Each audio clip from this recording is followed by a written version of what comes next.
பக்கத்துல ஒரு வாட்ச் கடையில கொடுத்து, அண்ணா இந்த வாட்சுக்கு எவ்வளோன்னு தருவீங்க?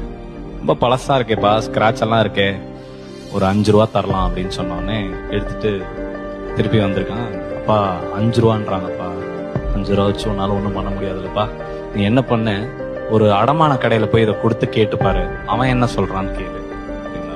திருப்பி திப்புன்னு ஓடி போய் ஒரு அடமான கடையில கேட்டு 15 ரூபா தரலாம் தம்பி. திருப்பி அப்பா 15 ரூபா சொல்றாங்க, 15 ரூபா வச்சு ஒன்றும் பண்ண முடியாதுல்லப்பா. நீ என்ன பண்ண, பக்கத்துல ஏதாச்சும் ஒரு மியூசியமுக்கு போய் இந்த வாட்சை காமி அப்படின்னு சொன்னான். அவன் ஓடி போய் ஒரு மியூசியம்ல போய் காமிச்சு கேட்டிருக்கான். எல்லாம் பார்த்துட்டு இது வந்து ஆல்மோஸ்ட் 200 இயர்ஸ் ஓல்டு வாட்ச், ஒரு 30 lakhs தரலாம் திருப்பி எடுத்துட்டு ஓடி வந்தாங்க. 30 லட்ச ரூபா தரேன். இதை நான் விற்கிறதுக்கு சொல்லலை, நீ செலக்ட் பண்ற இடம் எங்க போய் இருந்தா உன் வேல்யூ தெரியும்னு ஒரு இடம் இருக்கு, அந்த இடத்த செலக்ட் பண்ணாலே போதும்.